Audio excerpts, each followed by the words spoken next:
Live everywhere. Daily Co's Radio on netrootsradio.com presents David Waldman. Kagro in the Morning Show.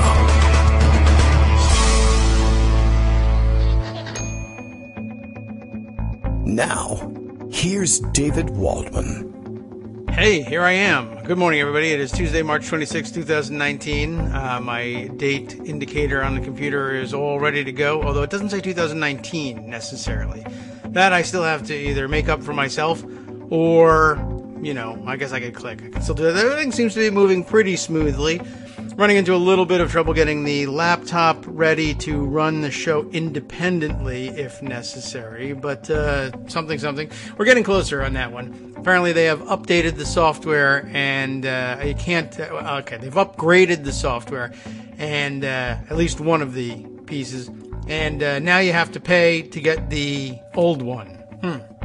Okay, I'm not really sure why that is. Oh, Justice tells me our intro music didn't play. How interesting is that? I wonder why that might be happening. Well, that's troublesome, except, of course, we won't have our guests today. So the music, if that cues them for when our breaks start, well, okay, we'll deal with it as time allows. How interesting is that? Why wouldn't that be where... Oh, let me see if I can click on a couple of things. I have a lot of problems in my life. What can I tell you? Oh, there we go. I think that might be doing it now. For some reason, Soundboard just didn't want to get started, but I've turned... You know what I did? Turn it off and turn it back on again. So I guess that'll do it. So, okay, a little bit of a weird start. That must have sounded strange to those of you listening live. It will sound strange to many of you listening in the podcast, too, because what am I going to do? Go back, and I could go back and lay this track in. But is it really? I don't know. Is it really worth it? I don't know. We'll find out whether Robert Mueller thinks it's worth it and do whatever he says, and or tear him down for all time and stomp on pictures of him. I understand that there's quite a bit of that going around too, and people just generally having a hard time accepting what's happening, even though we spent an awful lot of time yesterday pointing out that what's happening is a guy who we don't have any particular reason to trust is telling us what's in this thing, and he might be completely wrong. I will remind everybody that this administration has uniquely one of the worst records of being able to back up its claims with paperwork of any that any of us have ever seen. I don't know if I have an accurate count of the number of times when they have made certain claims that should be easily provable with written paperwork and have just not come up with it, or once they did come up with it, we all found that the whole thing was garbage from start to finish. Okay, well, I just thought I'd point that out for you. Yeah, we'll move on. We'll start reading, although I'm still obsessed with the engineering issue at the beginning of the show. That's disturbing. Usually when an application doesn't open correctly, my software, the streaming software, will tell me, this one's not working. But it didn't tell me that, and now I can't think of any effective way of laying the music in because the music was in for half of it. You see the engineering problems we have today. These are the things we got to deal with, especially in the solo show. But anyway, thanks for a thumbs up from Justice. Thanks for Scott letting me know the same thing. I have a lot of you out there looking out for me, or just nitpicking. I'll take the better of the two interpretations. Thank you very much. And let's move over to Pocket. Let's see. There's a couple of things we got to catch up on. One of them is, I don't know how to say it. I guess the continuing Mueller news. And the rest, I think, will... another big looming thing, not because Greg warned us, but thankfully Greg did warn us. The healthcare issue is on our radar. It came onto our radar for a different reason, but maybe we'll start with that. Came onto our radar for a different reason. That is, Greg reminding us that the House Dems were intent on introducing a measure that they were going to call Affordable Care Act 2.0, ACA 2.0. I guess tinkering with around the margins and trying to improve things, even though, I guess, bottom line, we all know that it wouldn't stand much of a chance of passage in the Senate, but it was mostly a messaging bill.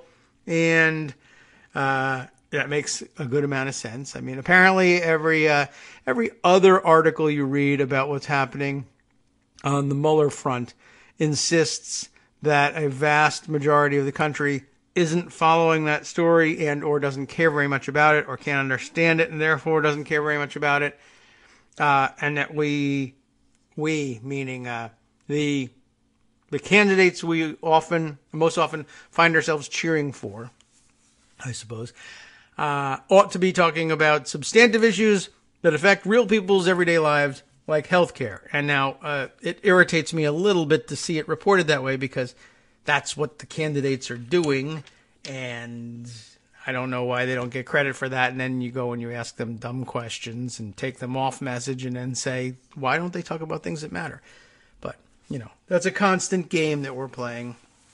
And I suppose there's no point in complaining about that one at the moment. We'll spend another day complaining about that one. But the story has shifted because ACA 1.0, I guess, or maybe I don't know whether we're on a different version. Are we on 1.1, 1.2, 1.9? Anyway, a 1-point version of the ACA is in trouble all by itself. Greg tweeted to Armando and me last night about, the way he put it, he's passing on Josh Greenman's tweet. And Josh Greenman, of course, at the New York Daily News and what should we say?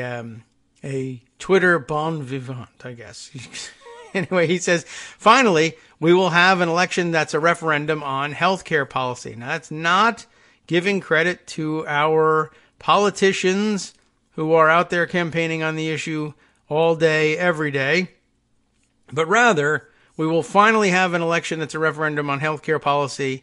Notice what's happening here. I'm not blaming Josh for perpetuating some kind of strange stereotype or cycle that just repeats itself infinitely here, that only Republicans get to set the agenda. But it is happening, right? I mean, Democrats are campaigning endlessly on healthcare and issues like it, only to have the media, print media in particular, publishing articles, putting stories on TV for the non-print media, insisting that Democrats are wasting their time or doing something wrong by not concentrating on healthcare, even though they are concentrating on healthcare. The only way to get the media to recognize that the next election will be a referendum on healthcare policy, despite all efforts by Democrats, is for Republicans to come out and threaten to repeal and abolish it once again and throw everybody into the gutter. And then we can finally have a referendum on healthcare policy, because Republicans say it's time for us to have that referendum. So what is he talking about? The hell if I know. No, I do know, and I have some articles to prove that I know. But we'll just get to that in just a moment. Let's see. Where can I go with this one? Well, he links to an Axios piece, and I don't normally like going to Axios, but it's a good way of illustrating where the rest of the media pack might end up going shortly.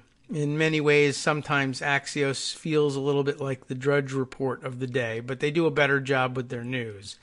I can say that much.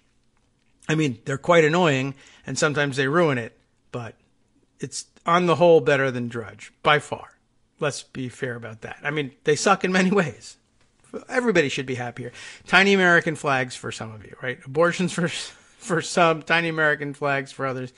There's a little something for everybody in the Axios analysis. What's the piece? Justice Department now says courts should strike the entire Affordable Care Act. Hooray! So, that's going to be very exciting. What are they saying in particular? Well, we'll read you the Axios piece. Sam Baker's piece. There are others out there, and we'll probably dip our toes into that stream a little bit too. The Justice Department, which is really totally awesome and fair under Attorney General Bob Barr, right? The Justice Department now says the courts should strike down the entire Affordable Care Act. Isn't that nice? Not just its protections for pre-existing conditions. The department signaled its new, broader position in a legal filing Monday as part of a lawsuit challenging the law's individual insurance mandate. So let's see, they're linking to the Incidental Economist and I guess more of their own reporting about the federal lawsuit, which is in Texas. Maybe I'll open up their piece about that just to get a little bit more detail on that before reading the rest of the day's reporting on the ACA stuff. But yes, Armando, yeah, absolutely. We will get back to Mueller, and you're welcome to join us for that. But we'll just bring you up to date on this because this is another huge story that I'm sure. I mean, I'm guessing the timing is somewhat related. An attack like this on the Affordable Care Act probably best brought under the cloud of, well, while people are depressed and down about the Mueller, not yet Mueller report, for better or for worse, or good reason or ill. And of course, everybody's eyes on that one. But the Affordable Care Act, our piece on the Texas lawsuit itself, now reads, is this dated? Yeah, okay. This is an older piece. This is from back in September that tells us about the origins of this lawsuit. And the fact that it's in federal court in Texas tells us it may be one of those ones that are based on insane claims about why the act ought to be struck down. Like, who knows? They always come up with the craziest stories, and for some reason they bring we know what the reason is. They bring those suits in Texas, and the reason is they get judges that they like who are loons, and even a circuit court that they like to work in, because it's packed with loons, and you find yourself in this situation. So what was the suit? It was, well, we'll find out about it in this piece. The Affordable Care Act may soon find itself in legal jeopardy yet again if the tea leaves from a federal judge's hearing in Texas yesterday are any indication. Again, this back in September. Most on-the-ground accounts of the hearing say Judge Reed O'Connor seemed open to red states' latest challenge to the healthcare law. Some of them have dropped out of that challenge by now. But raising the prospect that was once seen as a long-shot lawsuit, surprise, could be a more serious threat than many experts had anticipated. The experts, of course, were trained in the old ways when judges followed the law, and the conservatives who would do such a thing or who would want to do such a thing instead confined themselves to the four corners of the law in question, as opposed to I really hate this and so therefore I'm just going to strike it down, and I may or may not backfill with legal reasoning afterwards. O'Connor's questioning yesterday seemed to suggest that he, quote, may seek to roll back at least some of the consumer protections at the core of the law.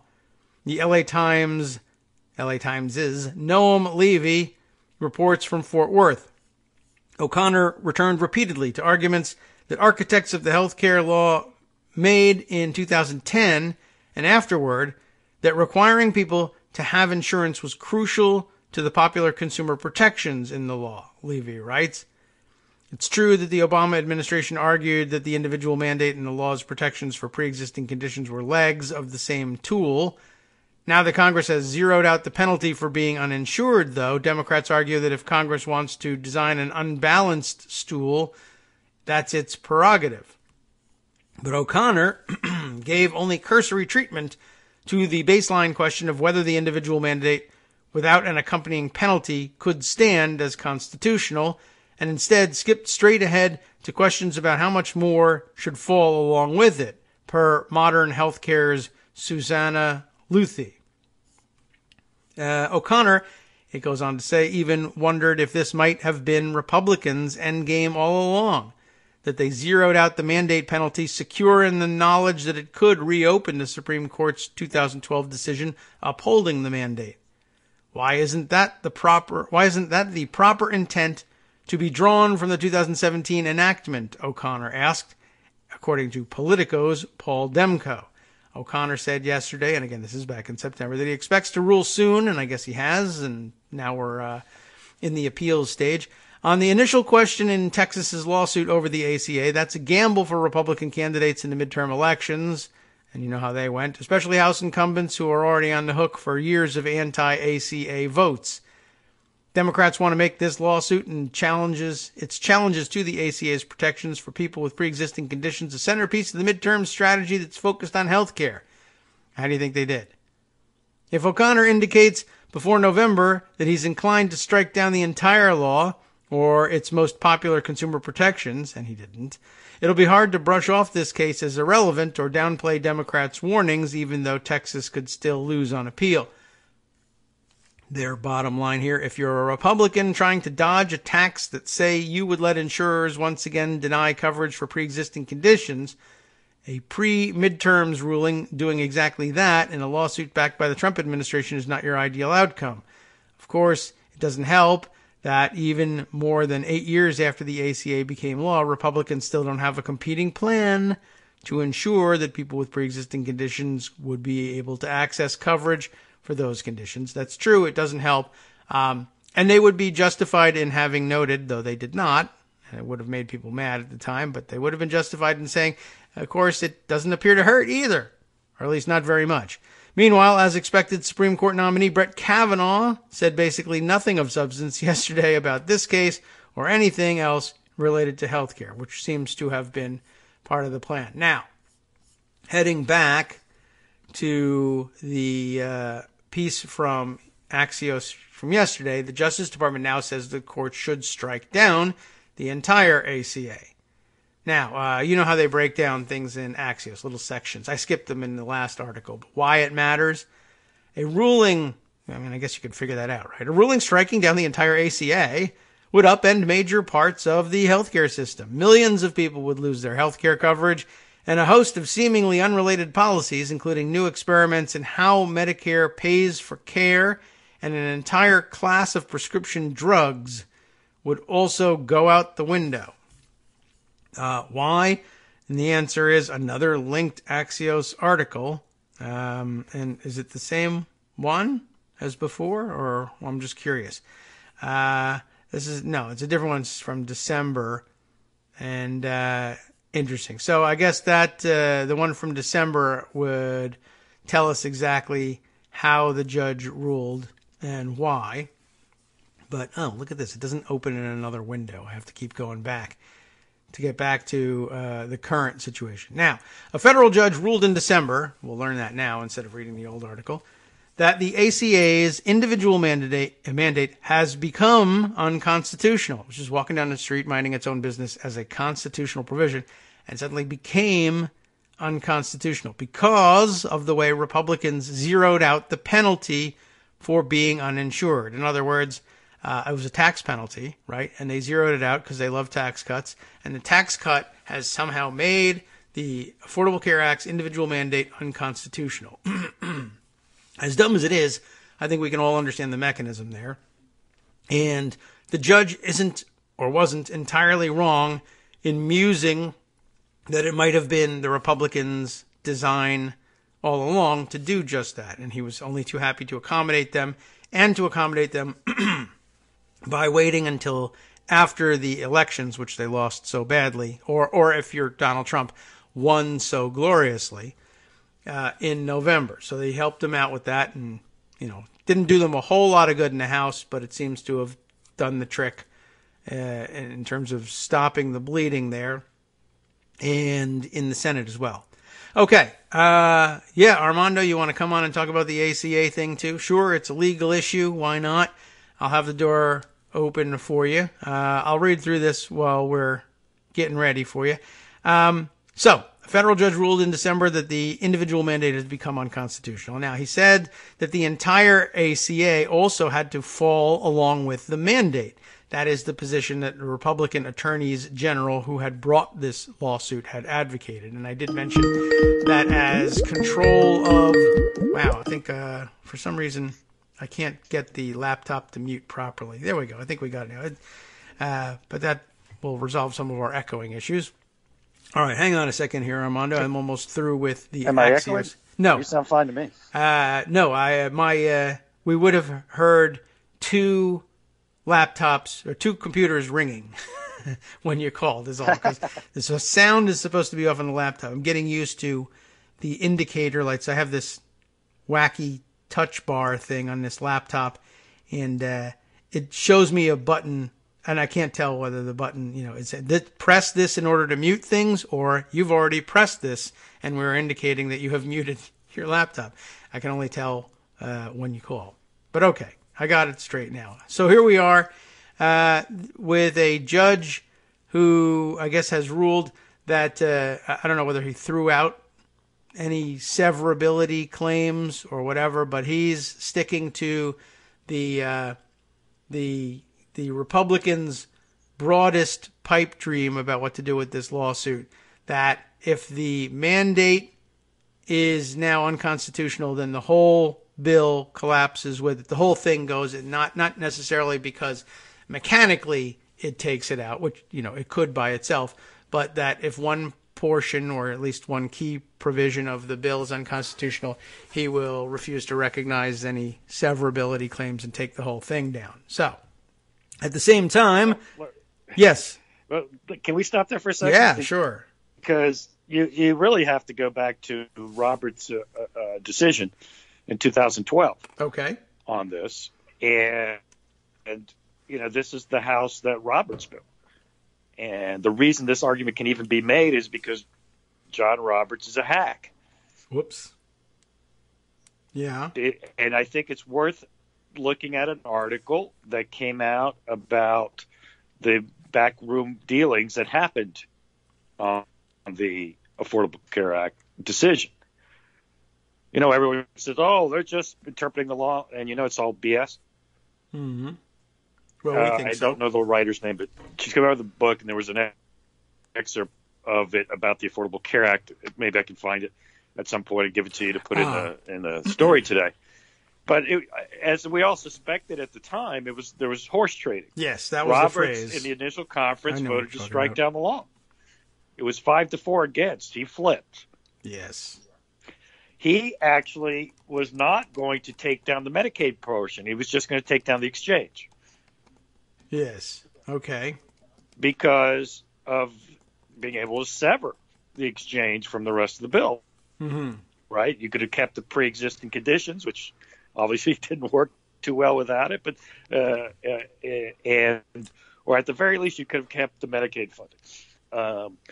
But he didn't like that, and he horse traded with Breyer and Kagan. Mm-hmm. Yeah. And they agreed to vote so he would look better because he didn't need their vote to strike down Medicaid. Or not strike it down, but not to make it optional with that crazy coercion argument that he came up with, which was complete nonsense. And if you ever want to see, I wrote about all that way back in the day. Mm-hmm. But on this particular point, he saved the exchange, just as you said, because he said, while it's not permissible under the Commerce Clause or the Necessary and Proper Clause or any of the other, frankly, routine and run-of-the-mill arguments that would have been accepted before. By the way, this is an absolute caution to everybody who's for single payer and Green New Deal and everything you ever want to be for. Careful, yes. A Supreme Court can make up anything it wants and say it's unconstitutional, because that's what they did with the Affordable Care Act. Yes. Okay. Well, so, it should be understood that it underlies all of that.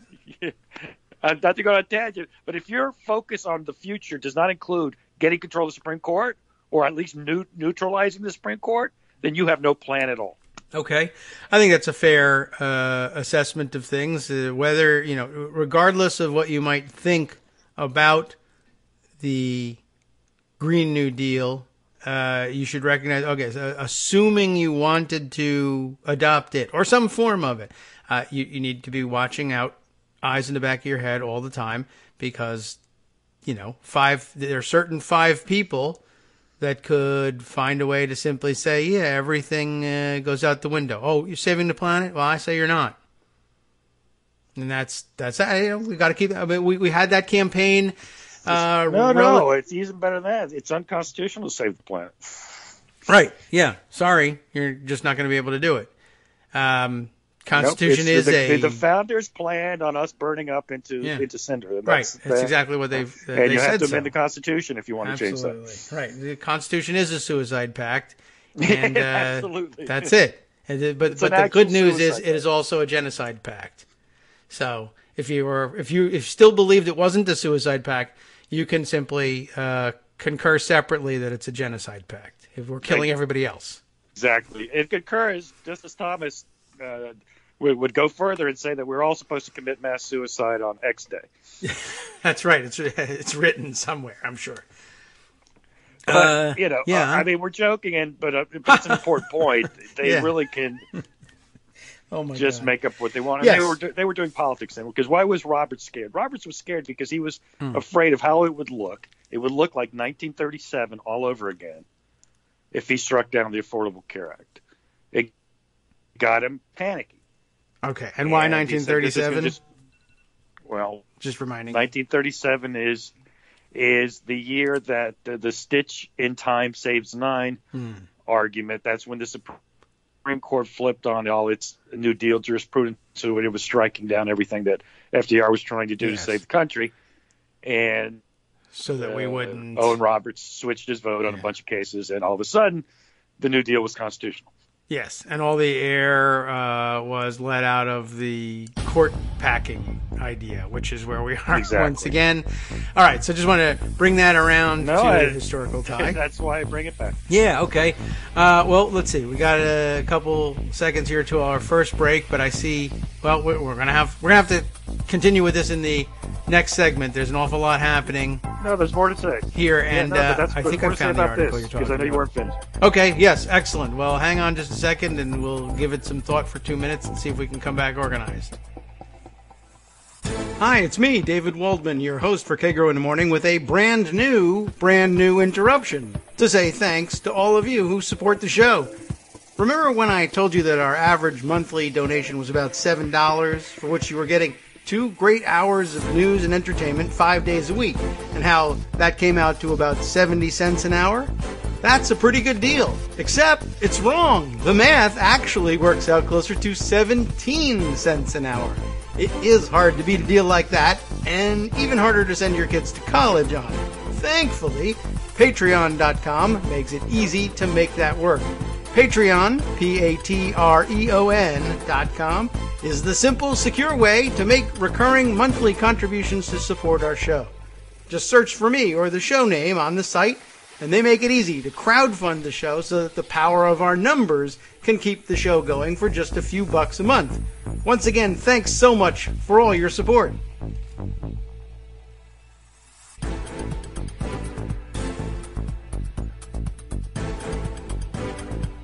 Okay, we're back, and somehow I forgot to start talking again. What do you think about that? Maybe we should do the rest of the show that way. Yeah, I was enjoying it. Right, it's very compelling. And I started thinking about other things I needed to discuss and wanted to make sure I lined some of those up. But all right, so I think we were actually talking during the break about how disjointed some of the readings of these articles must seem, but realizing after 6 years plus or whatever of doing the show, the major theme of the show is here's what's in the news. We'll read the article, but wait, listen to what they left out of the article. It's not in here, but it should be.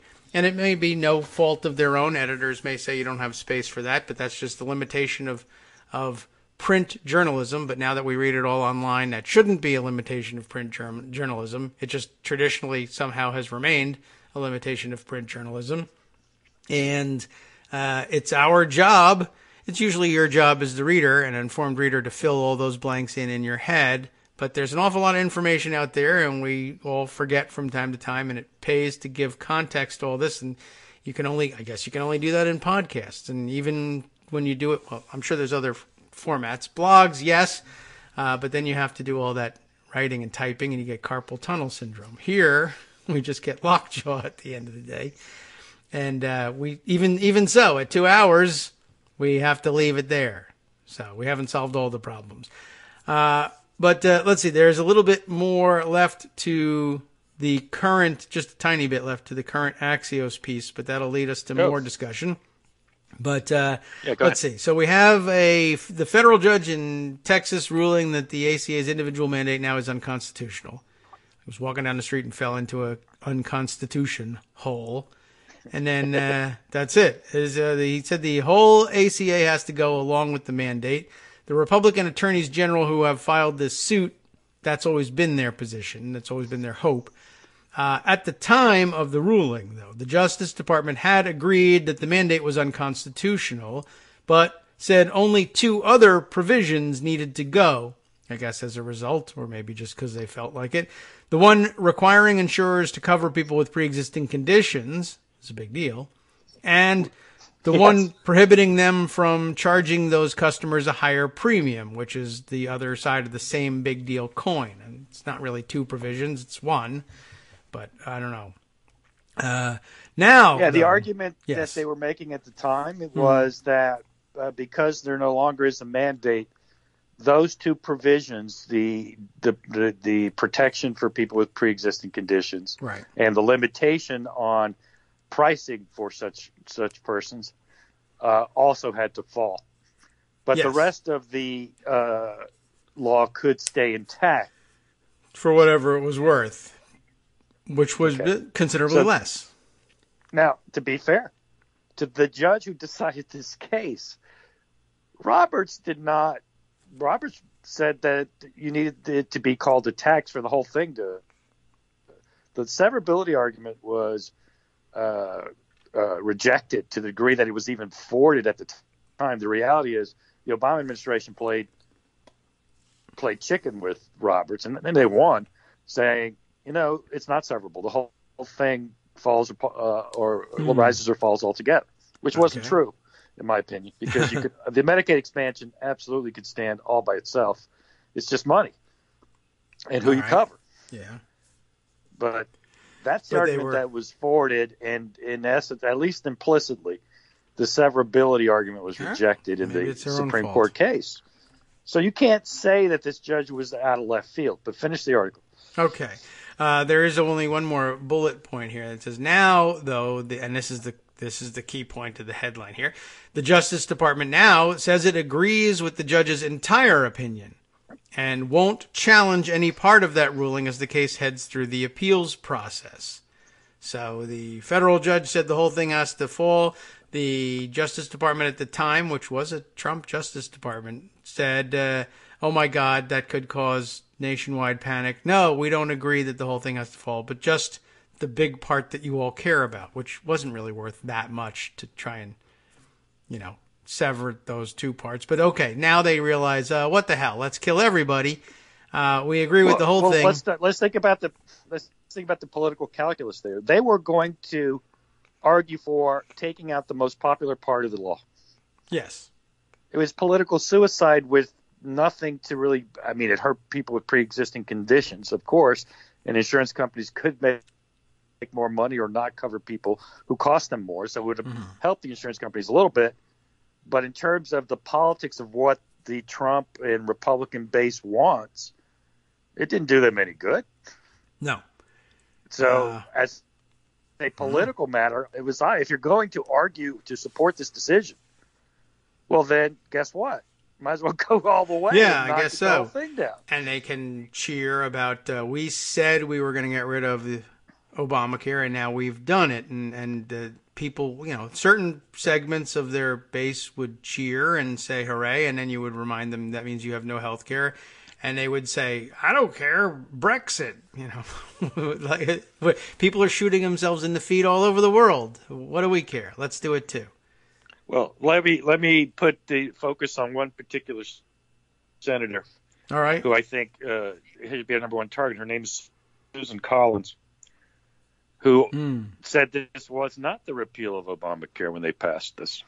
Yes, and I think she's been joined in that by the retiring, not shy in retiring, but actually not running again, Lamar Alexander, who has bought himself a spine on Amazon.com, apparently.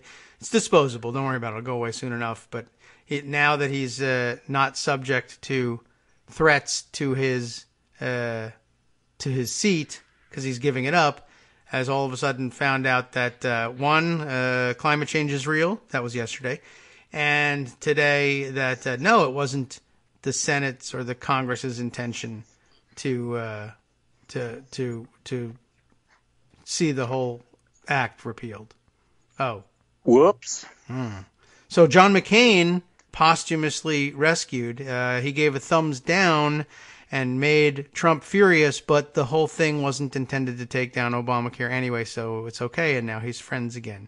And no, I mean, in terms of congressional intent, if you buy into that, remember, though, the right wing of the Supreme Court are textualists. They don't look at intent. They look at text, right? Maybe. Text? They text each other what to rule. That's what you mean. Right. No, but the text of the law. Not. I don't care what you said in the speech. Yes, right. I don't care what you said this was supposed to do. I look at what you passed and the actual words you passed. Yes. Which, just to be clear, is complete nonsensical legal analysis. Purpose interpretation is the only way to do things. Yeah. The law is full of it. I understand the law is full of it. But there is obviously pitfalls in that because, what did he mean? Well, somebody made some stray comment about this or that, and any unscrupulous judge can turn it into whatever he wants. But that's the whole point. Yeah, well, that's the whole point. That's why we hired text. They can do that with the text too. At some point, you got to believe in the integrity of the judge or not, and understand that, and realize they're political actors, and realize the Supreme Court's just another political. Wait a minute, actor. you read that thing differently. Hold on a second. I have a well-regulated militia that wants to speak with you. Thank you. That's obviously one of the perfect examples. You can go back to Heller and McDonald, and it's all nonsense. But the key thing about this case politically, in terms of bottom line, we won't know till Roberts is faced with his own words, because that's what they're going to throw in his face when this gets to the Supreme Court, and it will get to the Supreme Court, and I'll tell you why. It says so right here in Axios. Well, it's not going to go straight to it. They're not going to. It has to go to the Fifth Circuit Court of Appeals. This is literally the last words in the piece. Goes to the Fifth Circuit Court of Appeals, the most conservative appeals court in the country, they say. I think they're about right. Conservative is a nice word for what they are. They're wacko. Did you see this crazy Edith Clement? I have. Dissent, where she's basically disparaging the district court judge and her fellow people on the panel. It was disgraceful. They don't even pretend to. I guess maybe it's not disgraceful. Maybe it's honest. She's saying, I'm political. It's they or they, and they wanted their guy in, and I want my guy in. Okay. So screw them. Well, okay, I see where you are. Yeah, maybe it is. It takes away from the patina of this institution, and as someone said, sort of makes a mockery of John Roberts. There are no Obama judges. There are no Trump judges. Yeah. There are no Republican judges. There are no Democratic judges. Yes, there are. Well, that's what he's traditionally supposed to say, and I get all that. Balls and strikes. I know the whole nonsense with this guy. Yeah. All right. Well, so that's where we currently stand with this. Well, the upshot of it being in the Fifth Circuit is the Fifth Circuit's gonna, when it goes on bonk, they may draw a panel that you might get lucky and get a 2-1, but then someone's going to ask for a rehearing on bonk. They're going to do it. On bonk means all the judges on the court. And when you do that, there's going to be more Republican judges than Democratic judges, and they're going to uphold the full strike down of the Affordable Care Act. That is going to happen. Will it happen in 3 months, 6 months, 9 months? I don't know. Courts decide when they decide, and that's the timing of it. So what happens? Do they stay the decision? Yes, they stay the decision. Will the Supreme Court accept the case? Absolutely. There are 4 Democratic judges on the Supreme Court. Yes, I call them Democratic judges because that's what they are. Okay. And they're going to grant cert. You can't just leave one circuit out there saying, because it's going to have nationwide application. You can't just let that be the last word, because then it's the Affordable Care Act is done. Yeah. Then it's repealed and that's over and there's no reason for a stay. If the Supreme Court doesn't take the case, that's the last word. And guess what? There's no more Affordable Care Act. So at the very least, the four Democratic judges will grant cert so that the Supreme Court has to hear the case. All it takes is 4 judges to decide to hear a case. Okay. And so it's going to be in the Supreme Court. It will be in the Supreme Court in the March term of 2020. That will be an election year. And, well, it's going to be one of the central issues of the next election, which, it's going to be good. Yes. Well, like they said, as Josh Greenman put it, we finally get to have an election that's a referendum on healthcare, though I feel like I've had several in a row.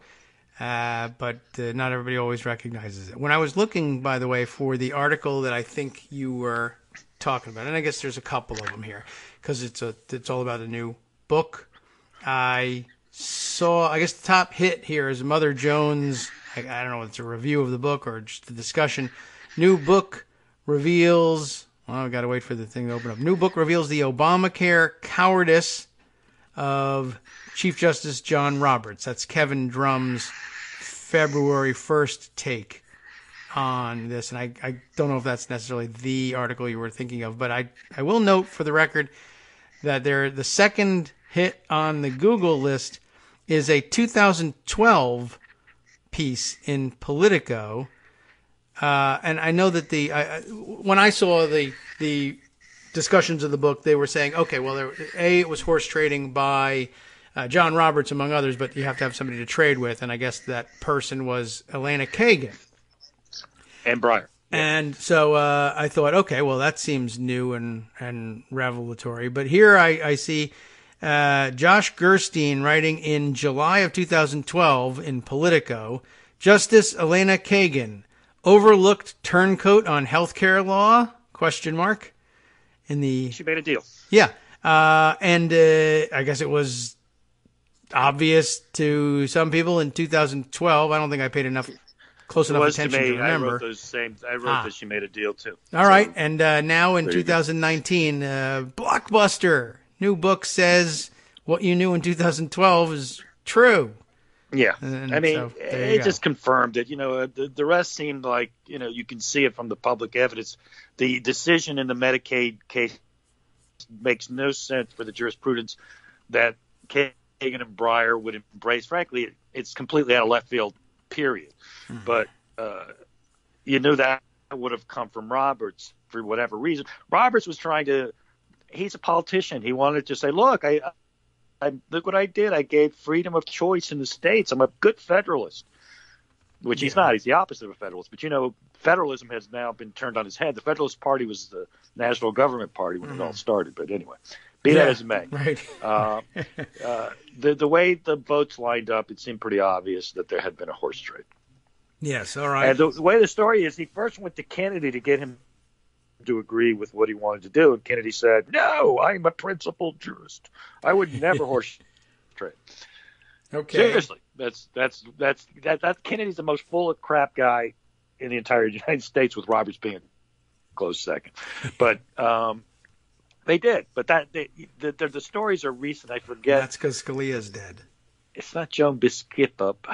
Who is it? It's one of these Supreme Court reporters who just came out with a book, and lo and behold, they talk about the backroom dealings on the ACA, and it's exactly what everybody thought.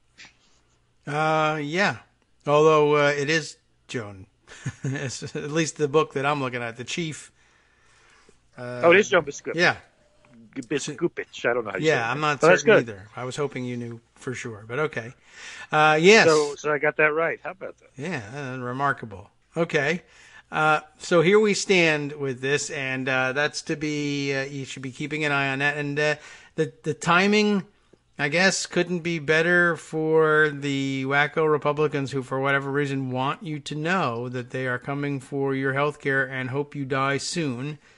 And that, I guess, Democrats must have been thinking at the beginning of the week, or maybe at the end of last week, they didn't know that the Mueller Barr report was going to come out over the weekend, and they probably thought, we're going to win the week next week with our ACA 2.0 that we know can't pass, but is a great messaging bill. But I guess that gets stomped on both by Mueller and Barr, and now also the Barr again by flipping the Justice Department's internal position on this case. And I guess so now the Fifth Circuit will have it, and the federal government, to the extent they show up and speak up, will be there to say, nah, everything's good. You just leave it the way it is. We got nothing to say about that. Thanks. So it'll make oral arguments easy. There's actually a way out for the Supreme Court. I was just thinking about it. And there's a new judge on the court. There's two, but Gorsuch is going to not. But you could see Roberts going to Kavanaugh and saying, listen, take one for me here. I'm going to vote with those guys, but you vote to uphold the law. Interesting. He did not opine on the Affordable Care Act. So he's got a blank slate. There's not going to be an obvious hypocrisy on his part if he's the one who takes the hit. I guess. And then he gets to write up an important decision. So there's a nice thing for him there. He gets to be important. And it's, people. This is going to change opinions about you, Brett.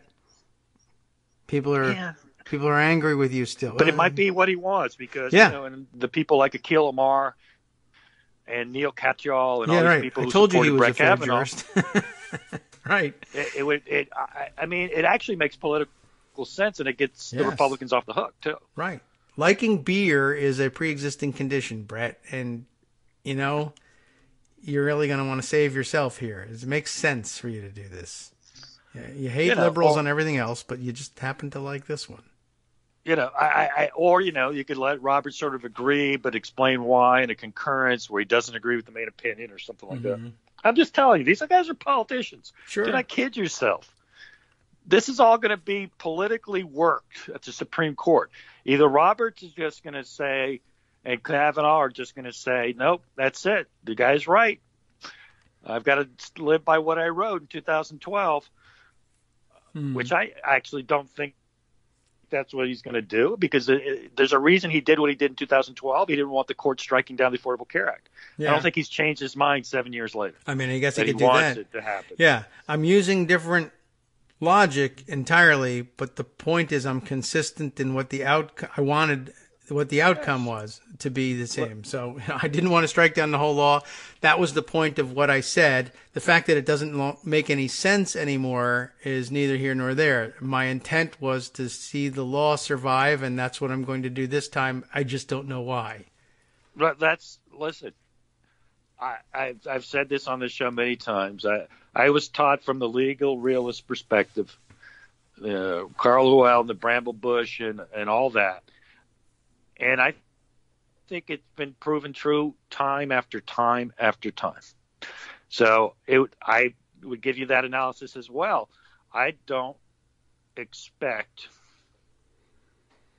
in that sense, you've got Kavanaugh and Roberts. I think Gorsuch is a ideologue like Thomas. So in that sense, he's not going to move on that. You've got those three votes are going to be what they're going to be. But maybe you get either Kavanaugh or Roberts to uphold the law. That's where it comes down to, because this case will be in front of them during the 2020 election. All right. So, again, for better or worse, in substance, on politics is clearly bad for the Republicans. I think 2018 showed that very much. The Republicans, in fact, you can go back to all the tweets. This is what's ridiculous. Of course, you go back to all of Trump's tweets about Republicans will definitely defend pre-existing conditions, yada, yada. Oh, yes, right. Boom, boom, whatever. Well, there's always a truth. And that's not true, of course, because they're now arguing for they were already arguing for striking them down, but now they're for striking the whole thing down, and people will pay attention. Now, what could they do if you were a Republican, you wanted to get that out of your hair? Well, you'd pass a law. Democrats aren't going to block a law that reiterates that we really, really, really are protecting pre-existing conditions and the Medicaid expansion and all those things you like. If you want to say, oh, but we're against the exchange, that you could sort of split the baby that way. Of course, that doesn't get anything done for the insurance companies because it doesn't really work. So, yeah, the mandate itself, the notion that it actually is essential to the law, I think has sort of been blown up. I don't think it was, and I don't think it is. I think the evidence is that it has marginal effects, but it's not essential. Essential means that if you don't have it, the law fails. We have not had this quote-unquote mandate as a tax for over a year now. And while it's had some marginal effects and it raised some prices because there was slightly less enrollment than there should have been, it was not essential. Its non-existence did not destroy the law. Yeah, well, I don't know whether that would change over the long term or not, but I mean, I guess the thinking originally was that there would be this rush to stop paying for insurance until you got sick. Well, wait a second, though. Think about it from a legal – let's just be lawyers again for a second. You're a lawyer. You're making this argument. Yeah, there was the belief at the time that it was essential, and that's why it was included in the law in 2012. But as Senator Susan Collins and Senator Lamar Alexander and all these senators who said they weren't voting to repeal the Affordable Care Act said, that wasn't their intent. Clearly, then, it was their view that reducing the mandate to zero means that they no longer think it's essential to the Affordable Care Act. I guess not. Therefore, the intent of the subsequent Congress and its new law is the prevailing intent, and the fact that the 2012 Congress, or the 2010 Congress, I guess it would have been, thought it was essential is now overruled by that very same Congress. So, therefore, while they may have thought it then, they don't think it now, and this amendment to that changes the calculation on whether it's essential or not. The evidence is clear that it isn't. Ergo, the zeroing out of the mandate tax does not make the Affordable Care Act unconstitutional. How about that? What if Robert said that? I guess we can live with that, actually. Okay. He might. That's something he could sign on to that, I think. Yeah, there was. I'm trying to think through. I mean, it's difficult to know what they'll do with it exactly, and when they get to sit down. Well, let's remember, you got a law that was amended. It was amended by and it was amended in a budget reconciliation bill, by the way. Which, if it did, by the way, just for asses and giggles, if this judge is right, and that's what this law did, then that violated the Byrd Rule. And that law, of course, Congress can violate the Byrd Rule anytime it wants.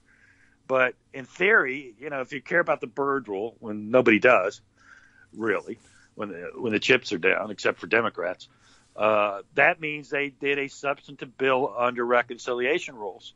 And that's not germane to the bill. Ergo, the parliamentarian clearly made a mistake. Oh, well. Right? I would, yeah, I guess, unless, I guess you'd have to think about whether there was direct budgetary impact or not, and I guess... Well, there was a budgetary impact, but its main impact is going to be a substantive repeal of the Affordable Care Act. Yeah. If I told the parliamentarian that what this law actually does is repeal the Affordable Care Act, does that violate the Byrd Rule? Does that violate the filibuster rule? I don't know why it would violate that. But can I pass a law in a budget that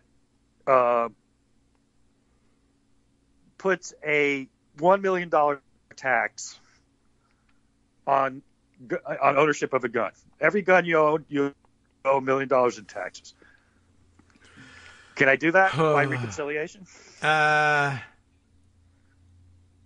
Well, it would improve the bottom line of the budget. budgetary. It has a budgetary impact. Certainly. Yeah, that's true. Yeah, unfortunately the Byrd rule is so strange and convoluted and subjective that it's almost impossible to know for sure. Well, certainly what a parliamentarian will be convinced to How say would about it. a parliamentarian rule on my proposed amendment to the budget, and I've got the votes, and the president's prepared to sign it, that there is $1 million tax on each gun you own? No, even better, each bullet you own. Under That'll solve the budget reconciliation. Yeah. deficit, right? I'm going to put a lot of people in jail for not paying their taxes, right? Yes. Yeah, I assume that they would have to say, yeah, that's a substantive change to law, regardless of the fact that that it's a positive budgetary impact. My intent is clear. I'm trying to make everybody give up their guns. Right. I'm not doing it for the budget. I'm doing it because I want you to have to give up your guns. Yes. Well, it's worth a try, by the way. You should do it. Pardon? It's worth a try, by the way. You should find out. There's no reason why you not? shouldn't find out what the parliamentarian has to say about that, except that there won't be a reconciliation bill Overrule the this year. parliamentarian. So you're wrong, parliamentarian, and I'm taking 50 votes plus one, and you're overruled. Yeah, well, that can happen too. That's my Although, new. That's I my guess new a gun Byrd rule proposal. one. $1 million tax on bullets. Yeah, that would be a very convoluted vote because the Byrd rule ordinarily would require, by rule, requires 60 votes to overrule the parliamentarian. But what if you just changed that rule? So, you've got all sorts of things you'd have to engineer to make it happen, but you could certainly try it. We do have, we got our next break coming up. What occurred to me actually during the discussion also, maybe we can ponder this during the break, was you were talking about the senators stating their reasons and what they really thought underlay the law they were voting on, and stating their congressional intent. I remind you that the judge in Texas considered the possibility that they were secretly plotting the exact opposite. So there was that. Yeah, no, the judge wrote a bad decision for what he wants now. Yeah. He has to. That it wasn't their intent to repeal the Affordable Care Act. You know why they have to do it? Well, you can tell everybody why you have to do it now that we're back. Oh, I'm sorry. That's okay. They know that everyone should be fully aware that most often we don't just sit here in silence during the break. And sometimes I wonder why we even do them. But I know in reality we occasionally do need them. But the discussion continues.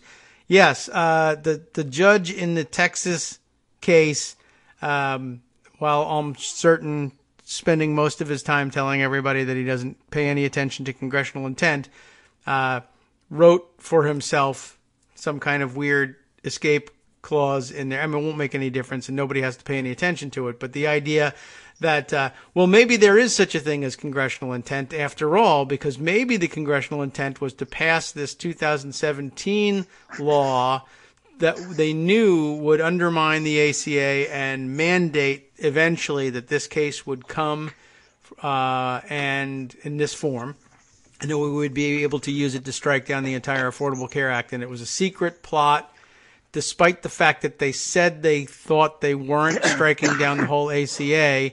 The real congressional intent was to pass a law about which they could say they were not trying to repeal the ACA, but wink at the Texas courts and say, but if you did, that would be in keeping with my thinking on the subject, so go for it. Well, I just don't think that flies for a couple of reasons. Number one, it's dumb. It's dumb. The idea Besides that the way to find intent in the lawmakers, if you're gonna argue, and most judges do, what is the purpose of the law? That's the way I was taught. What the legislative purpose, not legislative intent, is that it was a secret that they didn't tell anybody about. That's just crazy. It turns the whole. Although thing maybe on he's its being head. ironic about it. Right, but it has a bigger problem because in that same session, just a few months earlier, or maybe even a few weeks earlier, there was a famous former war hero who came on the Senate floor and stuck his thumb down. Right. when there was a chance to actually do a more substantive repeal of the Affordable Care Act. Mm-hmm. And he said he wasn't going to do it. It needs to be done right. It needs to go through. It needs to go through the filibuster process. All of those things would just then what? He didn't announce that he changed his mind about that. They just the only thing that changed was there was a law, and the number that in the number in the provision for how much you have to pay as a penalty if you don't have health insurance was zero. Now the tax itself in theory exists. It just the number's zero. So like if the Congress tomorrow made it 1, then there would be no argument anymore, right? Mm-hmm. It's hard to accept intent from that. You can't. They basically have to be textualist. You can't take an intent argument here. I mean, God knows they can do anything, and they're capable of anything. Let's be clear. But I think they'd go more straightforward and say, I don't care what their intent was. I'm looking at what they passed, and that's what I interpret. Mm-hmm. And they repealed the tax. And the tax was essential to the entire law. And without the tax, it's unconstitutional. Ergo, the entire law is gone, which is what the essential holding of this Texas court is. It will be the essential holding of the en banc Fifth Circuit. And then Roberts and Kavanaugh have to figure out what they're going to do. Because, 4 votes, the other 3 votes, I would argue that Kavanaugh is probably a swing vote on this. And Roberts has to decide what he did. And you said something that's absolutely true in the previous segment. Oh, good. Roberts' intent was not to be coherent in terms of law in 2012. Yes. His intent was to knock the Affordable Care Act down a peg, but not overturn it entirely. Okay. That was his intent. Yes. And intent matters now. His intent probably in 2019. Yes. So I think he probably finds a way to uphold the law. He might want Kavanaugh to take the bullet for him, and maybe they work it out. But at the end of the day, I think they finagle a way to keep the Affordable Care Act constitutional. But who knows? Maybe maybe they don't care anymore. Maybe they said, you know what, Donald Trump's going to win re-election, and that's where we are, and we want people dying on the streets. Could be. They may want that. But I do think sometimes we get in the clouds in the Ivy Tower about the reconciliation and Byrd rule and 60 votes versus 50, and those are important because those are the tools of the trade, right? But do they get to the essential questions? Sometimes they don't. We know Republicans don't care. The reducing the mandate to 0 was stupid in any policy sense. They could have reduced it to $50 if they didn't want to create this morass. Obviously, for political reasons, they zeroed it. And Susan Collins and Lamar Alexander and all those people need to deal with that, because what they could have done as senators when the vote was at that time 51-49, the 2 of them could have said, no, we don't want it to be 0 because we don't want this to happen. We want it to be $25. And they wouldn't do that because they don't care, because Susan Collins is a complete one of the worst public servants in the history of the United States, in my opinion, to be honest with you.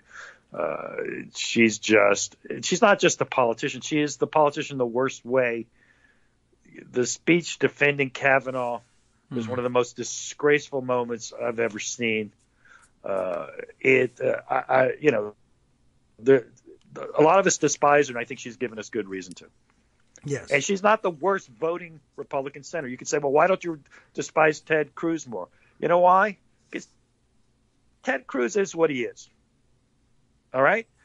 She wants to pretend she's something else, and she is not. I can see why that would certainly be. It's more infuriating, and Ted Cruz is at least also a thoroughly modern senator. I don't know whether she really believes any of it or she's just wearing it as a disguise, but she's one of those senators that believes dumb things are still true, like I have that person's word, or this is just not done, or I really believed we were doing this and that matters for some reason. Yeah, I don't want to be an assignment editor, but if Joan, if you're listening, take a shot at Susan Collins on this thing, because we need to beat her. I think that's likely to happen. We can lay this at her feet too. Without your prompting. But, yes, I'm prompting. I'm asking as a reader. Right. Take a shot at her. Right. It could absolutely happen without the prompting, but there is some prompting also. So, you could ignore it and do it and say, it was never my intention to reflect Armando's thoughts in this, but it happened. I'm confident those are her thoughts. Yes, I think so she too. hates Susan Collins as much as I do. I think right, exactly. So I think you have a pretty good chance of getting that out of any piece, and not just Jones. I think pretty much anybody's. Right. Okay. I can talk about Mueller now if you want, because I think there's some second-day stories that are important. Okay. Yes, leaking, and I'm pretty much done on the Affordable Care Act myself. I don't have I'm anymore. sorry. Yeah. No, that is fine. I'm hosting the show. So. No, I mean, but you're right. More to say. It's time. More to say. No, I apologize. I have not. I overstepped. No, it's fine. I'm in agreement. I'll horse trade with you. Okay. Yeah, let's I'll move horse on. trade with you. A couple developments I thought were interesting. Yes. All right. The DOJ begins to leak.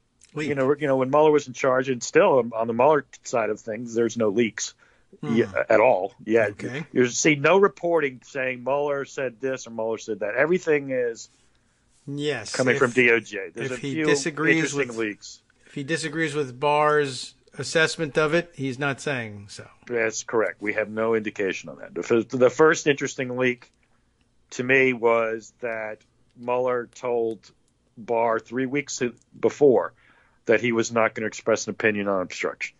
Oh. Okay. That's obviously a leak from DOJ. That's not from Mueller. So, and the reason the leak is because he was getting hit hard on the 48 hours to decide that he wasn't charged with obstruction, because it's ridiculous to think he could have really considered and absorbed everything that's in the Mueller report that he received Friday at 5 p.m. by Sunday at 4 p.m. Yeah, presumably it's a large report, but I don't know. Even if it's a 10-page report, the issues require research, thinking. Oh, if you want to. Consideration. Yeah, if you want to do it. You know, and the argument struck me as so bizarre that it was just laughable. But you could tell Laura Jarrett from CNN got the leak first from her DOJ sources, because, you know, that's what they know who to leak to, right? Yeah. And this was so the implication is, no, Barr's been thinking about this for 3 weeks, right? Mm-hmm. This wasn't just a 2-day thing.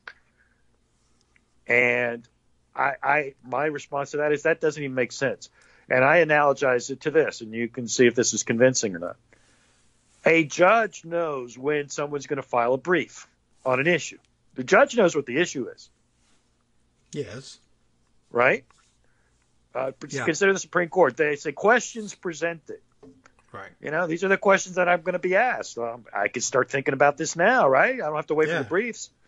But no, they wait for the briefs. Then they read the briefs. Then they consider the briefs. And they argue about the briefs.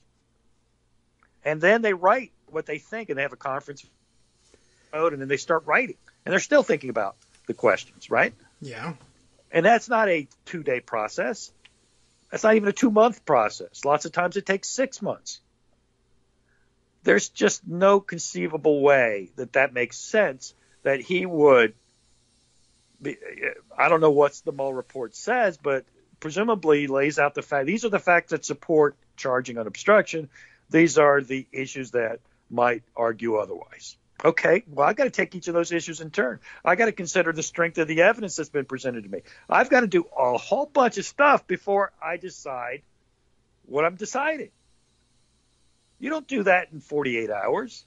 I don't care if you've been thinking about the question for 48 days. You finally got the brief, so to speak, in front of you. You don't decide it immediately.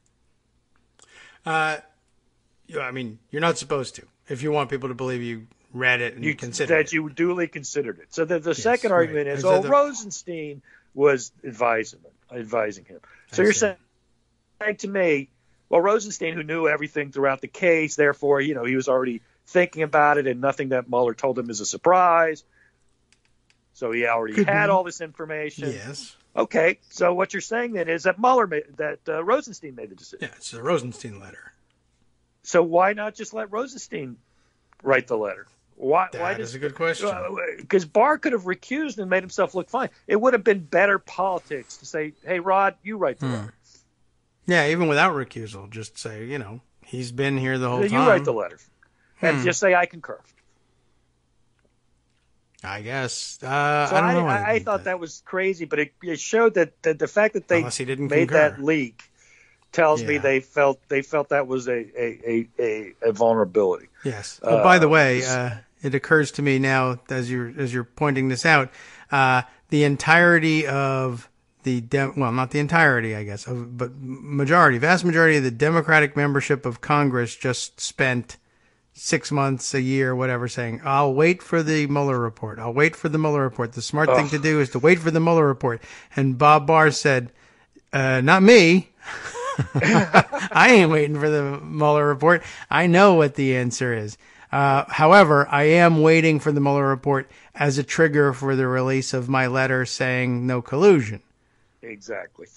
The rest of us were flat-footed and waiting to read the report that they still don't have and might not get.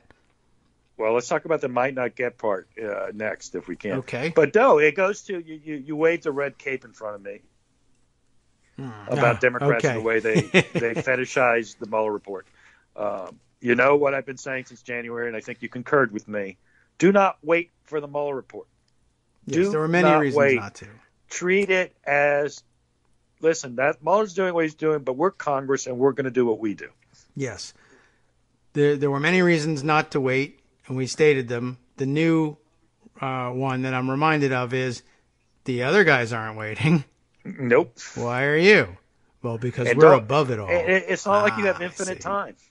You do not have infinite time. That was the reasoning originally. But I forgot that also, P.S., nobody else is waiting.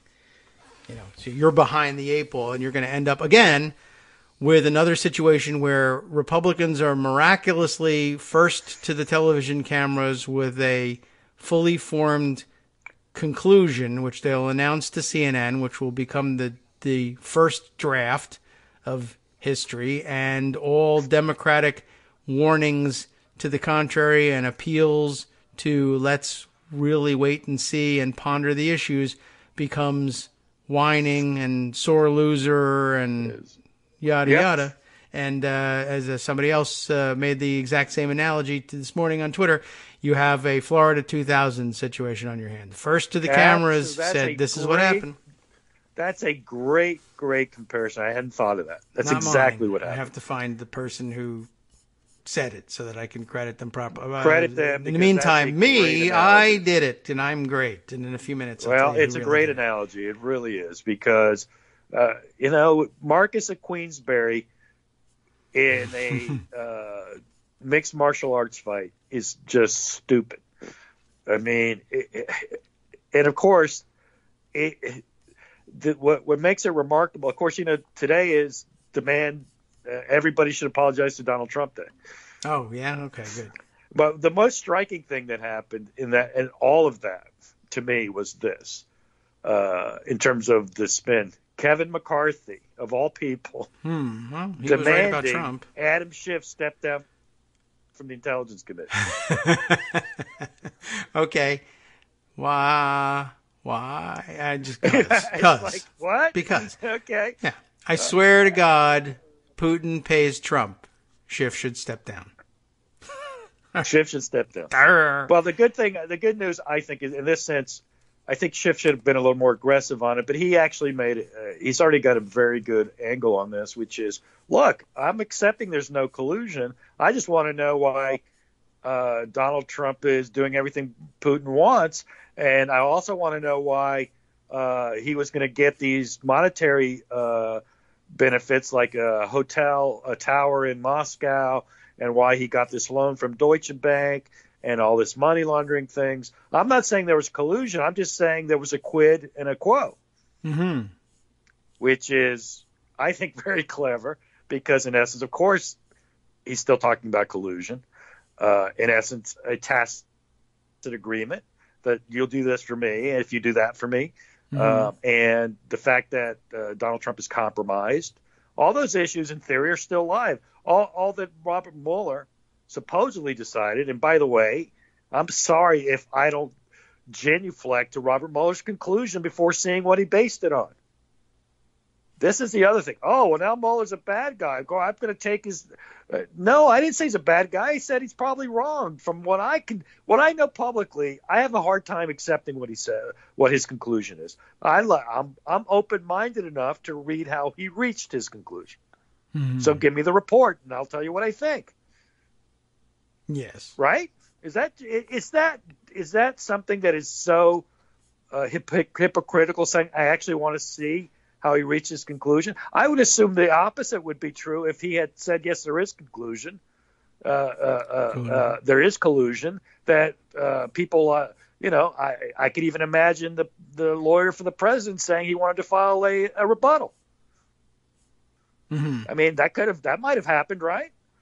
Why would you need a rebuttal if you're just going to accept his conclusions? Do I not get a rebuttal report if I disagree with him too? Why not? Can you explain that to me? No. Why was it not crazy for Rudy? Alan Dershowitz said no, Rudy has every right to file a reply. How come I don't get to reply to Mueller's opposite conclusion? I don't know. You could, so actually. But journalists just accept that as, well, it's okay if Rudy wants to have a rebuttal, but it's not okay if we want to actually read it and decide whether we agree or disagree with his determination. Right. Well, the key is don't read it. Just say whether you agree. I do think that's the key. Yeah. I honestly do think you could have had that rebuttal. You just didn't take it because you knew that everyone would know that you couldn't possibly be rebutting the report because you haven't seen it. And Barr plausibly could have seen it. He just couldn't have finished reading it. So he's going to come out first, although you could have come out and, let the people debate whether or not I've read it. I don't know. I haven't, but I'm not going to tell them that. In fact, I'll tell them I did. Listen, I was always against this cult of Mueller. Okay. And in the sense, Glenn Greenwald and Taib and all these people are attacking MSNBC and Rachel Maddow. Yes. And it's disgusting. But there is a certain point that I do agree with them on. All right. But now they're actually doing what they were criticizing, which is the cult, the fetish, the cult of Mueller, the god. Not that they said that Mueller was going to do one thing or another. And this is where they're wrong. I don't think Maddow said, well, Mueller's going to get him. I think she pretty carefully said she doesn't know what he's going to do. Oh. But there's all these things that are being reported. And we're talking about things that are being reported. So, but the implicit view was, and if it's there, Mueller will get him. And I was like, I don't understand that. Mueller's a human. Two things about that. Number one, deciding to get the president of the United States is a big deal. And very few people have done it. Not even Leon Jaworski did it per se. He just submitted a report to Congress and let them decide if they were going to get him. And this goes to Leon Jaworski and Archibald Cox were doing their investigation the whole time that Sam Urban and the House were having their Watergate hearings. These were parallel tracks, but the House Democrats decided they can't have a parallel track. We're going to do Mueller. Leon Jaworski did not indict Richard Nixon. Right. Okay. And I assume that Mueller, to the extent, he thought he was doing anything, was doing the same. I'm not telling you to. But why would he think that? This is the thing. That then he's stupid. Oh. Did he think Bill Barr was going to go along with that? I don't know. A lot of people are saying no, and now this is one of the issues that makes for juicy cult of Mueller stories. is people saying, "Oh, now we think the whole thing was a put-up job. The whole thing was diversionary or a fake." Well, I don't know about that, but he might be stupid. There is that. He's great at not leaking, but he's not really good at understanding what's going to happen. Just one sidebar. Yeah. On Mueller. Robert Mueller did not subpoena Trump to testify. No, apparently not. He did not. He let him answer written questions. Now, in a normal case, the target doesn't generally appear before the grand jury, or at least he's called at as the last witness, and you expect them to, frankly, once they're the target, what a normal person would do is plead the Fifth Amendment. I'm not going to talk. What, are you kidding me? Because you don't talk. But presidents are political actors, right? Yes. So when Bill Clinton was subpoenaed by Ken Starr to testify before the grand jury, Bill Clinton felt that political constraints and norms said, I'm the president of the United States. I can't, as a political matter, not testify. Right. Donald Trump didn't care about that, and the press didn't care either that Donald Trump said, I'm not testifying. But you know what? Robert Mueller never pushed the issue. Why didn't he subpoena him? Okay, he was going to resist, and we're going to be in court till ever. That actually serves your purpose. Mm-hmm. That serves your purpose of what you're trying to do. You're trying to pressure him to testify. Ken Starr knew that. Yeah. Robert Mueller didn't. Hey. Robert Mueller is not a saint, and he's not perfect. No. Well, he did a lot of things wrong, in my view, in this investigation. He's honest, he's got integrity, and he's a professional. But professionals make mistakes too. They make bad judgments. It happens. I think Robert Mueller made some mistakes. Robert Mueller is there to make his mistakes because Comey made a mistake. They're, it's what people do. Yes. All right. Well, that's entirely possible that what can you do? He's a buy the book kind of guy, and it's a dumb book. It's an old book that doesn't apply anymore. We don't bother the president. It's a big deal, and I understand that, but the charges were serious. At least the allegations were serious. The evidence that we knew about was serious. Yeah.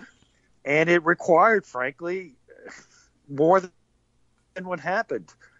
And you can say what you want, but you don't think that Mueller was impacted by Trump calling him corrupt every day in public? The president of the United States saying you're corrupt every day is a thing. Yes. Well, yeah, it is. And Mueller didn't stand up to the pressure, frankly, on that. And the problem with making a perfect God of a person is then you can't criticize him. You're saying, believe him decisions blindly and faithfully. Whatever Robert decides is the right decision. No, it's not. That's not true for anybody. It wasn't true for Obama. Yeah. It certainly wasn't true for Robert Mueller. Well, it's not a good idea. James Comey, for Christ's sakes. This is what I don't get. People decide to make heroes of people. They're just humans. They're honorable. They're doing the best they can. No one's questioning any of those things. In fact, I will say that James Comey thought he was being honorable, thought he was acting with integrity, thought he was doing the right thing. I will grant you all those things. I don't think he was corrupt. I don't think he was trying to throw the election to Trump. He was just so wrong, and his hubris and his ego was such that it led him to a disastrously unacceptable decision that violated the rules. Yeah. But that's what happens when you put people on a pedestal in this way. Everybody should be subject to scrutiny. Donald Trump, Robert Mueller, Barack Obama, Bernie Sanders, Mayor Pete, whoever you think is the greatest thing since sliced bread, you should still decide what you think about what they did or what they said. Yes. It doesn't mean that they are bad people if you think they did the wrong thing. Right. Well, I don't know. There's definitely people who have done that. Most people, I hope, did not. But there's a significant hero worship is a thing we can't talk people out of. Well, unfortunately. with regard to Robert Mueller, MSNBC did make a hero out of Oh, well, that may be true. Mueller, and that's the criticism that Glenn Greenwald is right about. Okay, yes. He's wrong about everything else. Well, yeah, he has a point there. There are certainly people who have done that. All right. Well, we got to take our break. I don't know. Did you just say you're tapped out at this point, or no? No, if you want me to tap out, I'm No.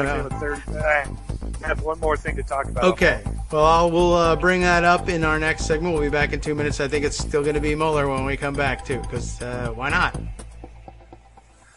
Hi, everybody. It's me, David. Let's change things up from the old fundraising pitch for just a minute and talk instead about how you can be a part of our show. If you've got a smartphone or any other electronic recording device, why not sit down and record a segment for us?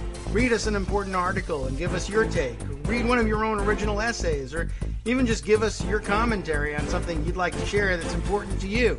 Then send the file to me at kagrox@gmail.com, and I'll try and work it into the show. Short segments, a few minutes in length, are easiest to fit in. And of course, I can't always guarantee that I'll be able to play everything, but if you've ever shouted at your radio or TV about something you wish was being covered, here's your chance to change that. Make the show your own. Send your submissions to me at kagrox@gmail.com.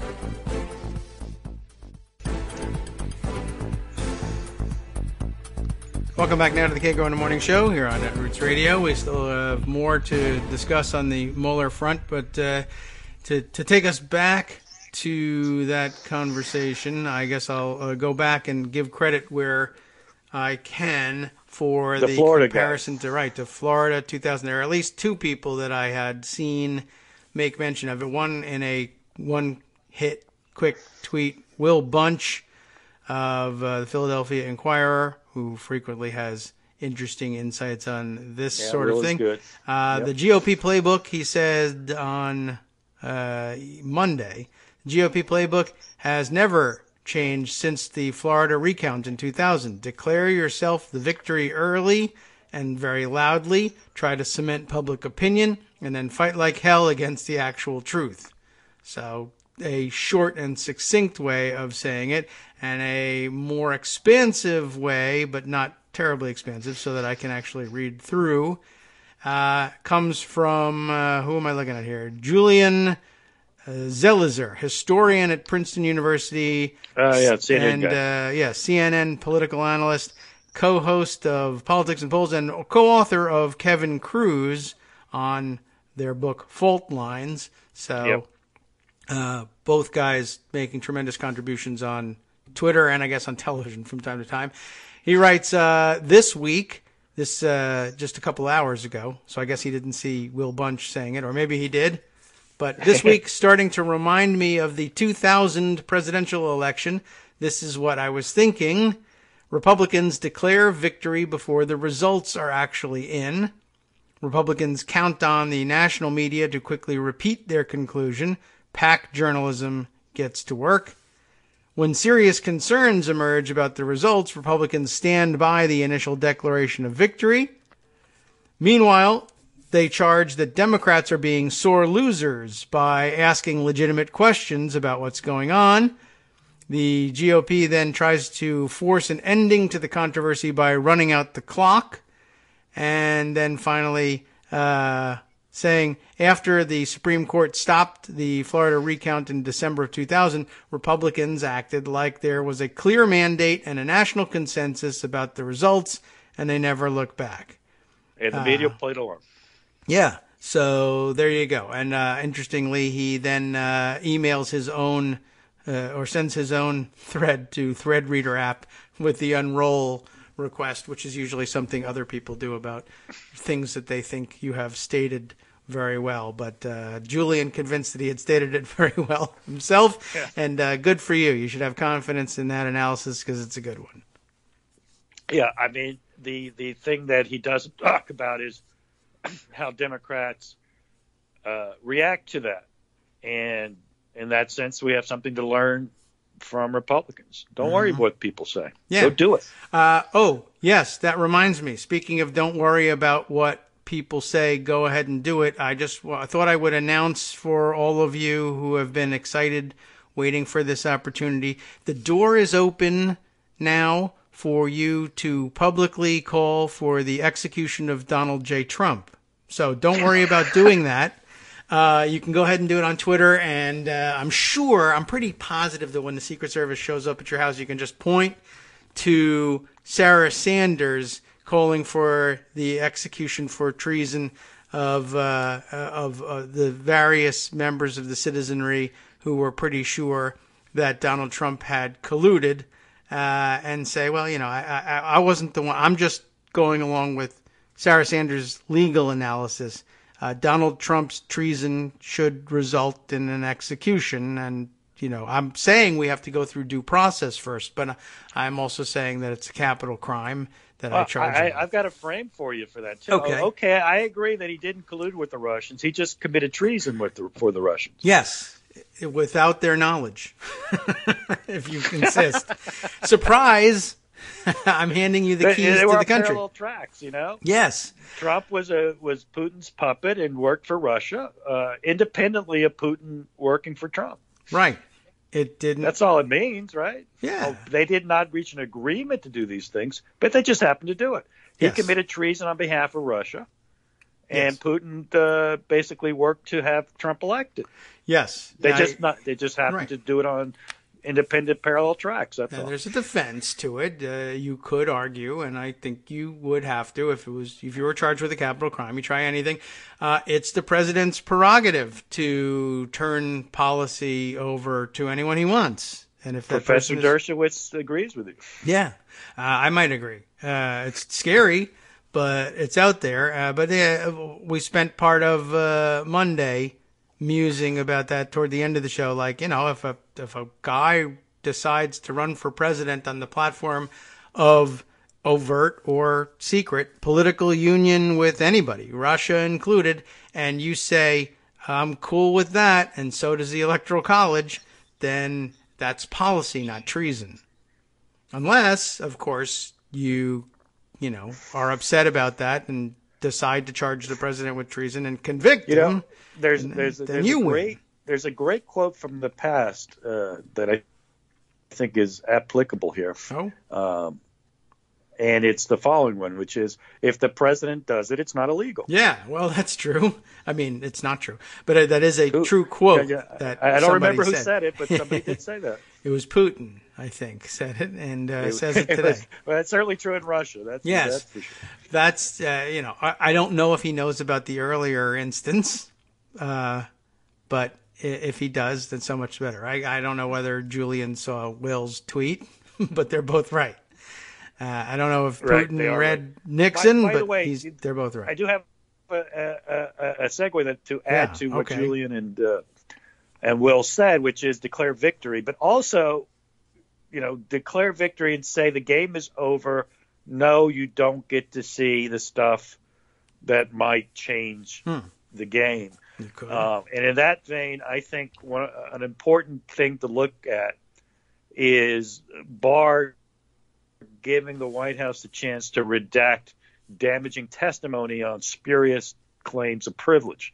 One of the ones that I think is going to be really critical to obstruction is the testimony of Don McGahn. Don McGahn was the White House counsel. You may recall that he was a sieve leaking to the New York Times, sort of using the Ivanka Jared model, where he would keep saying, I stopped Trump from doing this, or I didn't agree when Trump did that. Don McGahn objected and said he wouldn't do it, or he'd resign if it happened, or I don't know if you remember those stories. At any rate, Don McGahn testified a great deal before the grand jury. Reportedly, I'm guessing because I can't see the report. And the point being here is that if he did, I suspect that part of the declaring victory thing will be, you don't really need to see Don McGahn's testimony, and it's privilege. So stop it, sore loser. Yes, right. Didn't you hear Mueller said there was no collusion? That's right. But this is about obstruction. I don't care. Bill Barr said it's over. Yeah. Did I say Bob Barr earlier? I might have. Now that I think about it. I said I'm positive I might have, but well, him too. William Barr, who Yes. went to church after doing what he did because he had so many sins to confess. Where did he go? Do we know? Did he also go to St. Peter's something or other? He didn't go to St. John's along with Mueller. So there's that. Now you were going to talk about Marcy's. Yes. Well, we have lots of stuff to catch up with. By the way, I caught a comment that came in a while ago. Michael Musson listening to the show, and he had a good suggestion that I thought you would appreciate. Congress, with respect to the ACA story, to take us back to that for just a second, says Congress should start the text of all new laws by saying, Supreme Court, if you are listening, this is our intent. Of course, that's actually usually the intent of those whereas clauses and findings clauses. They actually do. I mean, after a fashion, say, well, in case the Supreme Court wants to know what we were thinking, rather than putting it in the committee report, we'll actually put findings into there's findings the bill. And there's purpose. The purpose of this law is not to repeal the Affordable Care Act. It's just to reduce the tax to zero. Yeah, there are definitely little codes that they put in there, along with my favorite one, which is a signal that we think there might be a problem back here somewhere, but we can't find it, which translates into notwithstanding any other provision of law. If you want to get a big belly laugh and realize the courts are a farce, you should look at two lines of cases in jurisprudence, Supreme Court jurisprudence. One is severability. Mm-hmm. Obviously, there's express severability when the Congress puts in, if any part of this law is deemed unconstitutional, the rest should stand. But then there's a implied severability when they don't put that clause in. By the way, that clause was not in the Affordable Care Act. Thank you, Max Baucus, for screwing us up again. Mm-hmm. I don't want to retell that story, but a lot of the problems we have are because of Max Baucus, but that's a different story. The other one is preemption. There are express preemption, implied preemption, and preemption by implication, occupying the field. And all of that is intent stuff. Because, of course, you have to determine whether the Congress intended to preempt in an area of law. What does preemption mean, by the way? It means that the federal government says only we are going to make law on this. You states, you don't get to. Right. Federalism. The opposite of federalism, but, there is a supremacy clause. Yep. Which the original Federalists were awfully proud of. But, the original Federalists are awfully proud of, and it sort of destroys the whole sovereignty argument, to be honest with you. But part of the discussion. I'll go ahead. I'm sorry. I'm just saying, if there's a supremacy clause, then I can overrule every law you pass. Yes.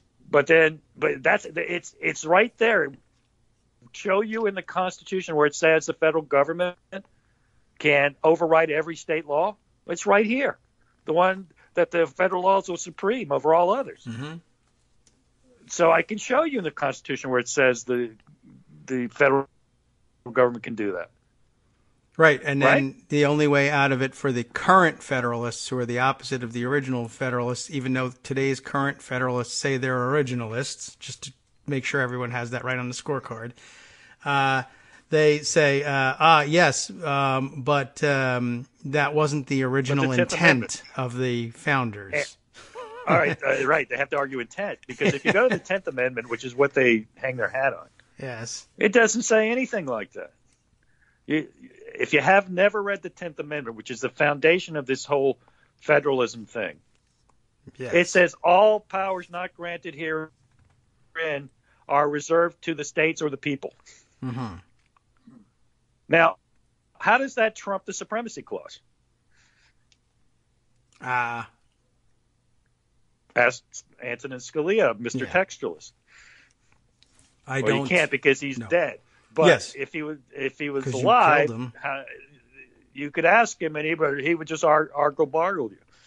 Most likely. I mean, how does it? I don't know. I guess they say things like, they frequently say things like, yes, the body of the Constitution contains the supremacy clause, but the 10th Amendment though trumps it because without it was clear to the founders and those at the ratifying conventions. Well, go ahead, finish. No, I was gonna say, because what it says is those powers not granted herein are reserved to the states or the people. Yeah. But the supremacy clause is granted. So it's not like it was not granted. It was granted. Right. Oh, by the way, since I'm a strict textualist, you say herein. I think you meant the 10th Amendment. So all those powers not specifically granted to the federal government in the body of this amendment, which is zero. Well, then we have no powers. Right. Sorry, guys. Right. I'm just reading you the four corners of the amendment, and we accept. We didn't. I guess I'm sure that they meant something different, but all I'm saying is herein. What does that mean? That, right? Well, the 10th Amendment. The reason I tell these stories sometimes you mean the whole because, Bill of Rights, the whole Constitution. Ivory Tower people pretend there's some argument here that there really is a principled originalism argument for federalism. There is not. It was made up, by the way, by John C. Calhoun to protect slavery back in the day. But then that actually had, at least it was sort of a blank slate, I get to secede if I don't like it. Well, there's nothing in the Constitution that says you can't. I mean, I think it's implied that you can't, but I agreed with Lincoln's argument that it was implied. But there's nothing in the text that says you can't. There's nothing in the text that says you can. At least it was a blank slate when John C. Calhoun was arguing it for slavery purposes. But this isn't about secession. This is the reverse. This is about, okay, we're not seceding, so I'm passing this federal law, and it overturns all these state laws. And the reason I can do that is because of the supremacy clause. Yes. And what more is there to say? I don't know. I got nothing else. The states, by the way, have honestly, their own. There's nothing else to say. There is literally nothing else to say. No.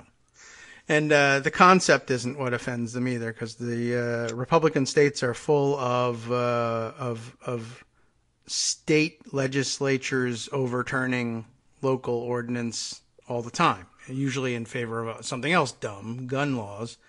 But I'll give you a federal law example: the late-term abortion ban. Mm-hmm. Federal law. Yes, they love it. They would leave it to the states, except don't.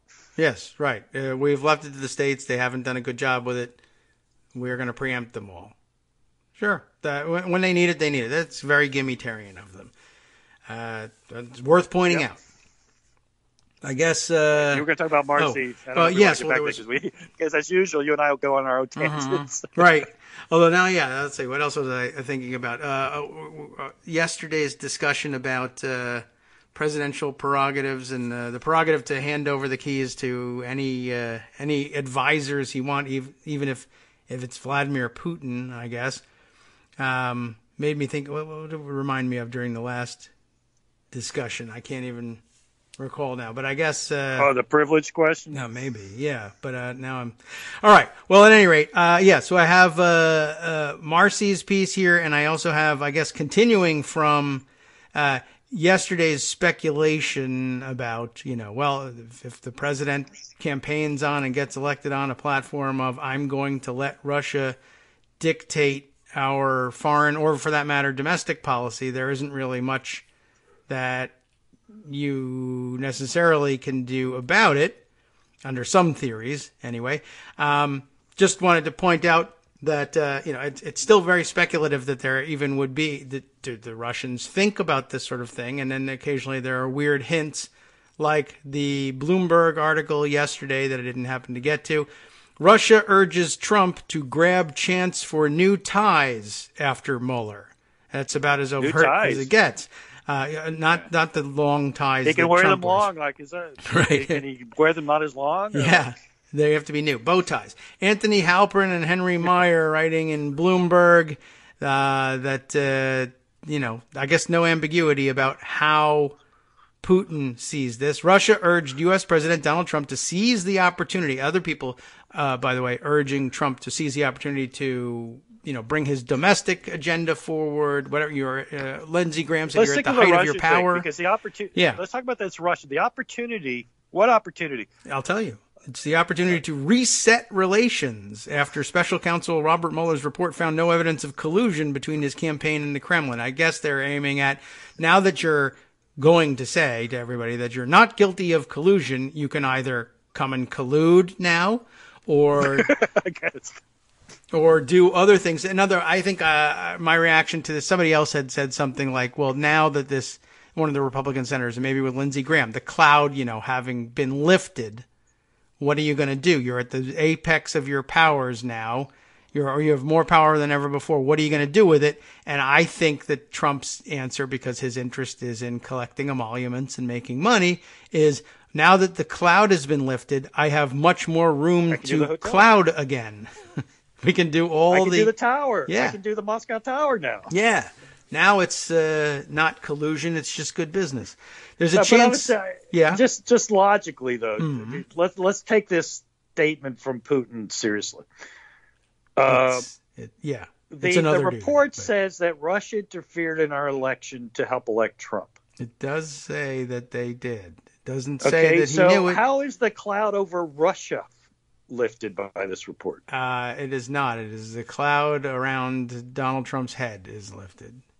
Yeah, but there's still a cloud over Russia. I mean, right. The reality is, in a normal, sane world, Donald Trump would stay away from Russia altogether. Oh, yes. Other than as necessary. Right. He still has a cloud over Russia because Russia wanted him to be president. Right. Well, Russia doesn't care what. Of course. They're doing it it could just be trolling. Yeah, we're exonerated too. By the way, I don't know if it was confirmed, but I read a report that Russia sent troops to Venezuela. I don't know if you've heard anything about that. No, I have heard nothing about that. Whatever happened to the Monroe Doctrine, man? I don't know. How do we feel? How does Trump feel? I think Trump's a big Monroe Doctrine fan. I think actually didn't what's his name? The big mustache guy. Bolton was all about the Monroe Doctrine. Yeah, he actually said, "I'm not afraid to say Monroe Doctrine in this administration is not afraid He's to." He's just afraid to actually apply it. Right. Because if Russia's sending troops to Venezuela, well, is he afraid to apply it, or is he working toward political union? Yeah, I don't know. He might be afraid to apply it because under normal circumstances, that brings us to confrontation and the brink of war. Or it might be that he's afraid to apply it because he's interested in active political union with the Russians, and that would be civil war to send troops to counter Russian troops in Venezuela. I admit I have not done my homework on whether Russia sent troops to Venezuela, but in a normal world, that would be a huge deal. Yeah, I guess I ought to, like, that should be Googleable, don't you think? I think it is, and I blame myself for not having Googled it before I brought it up.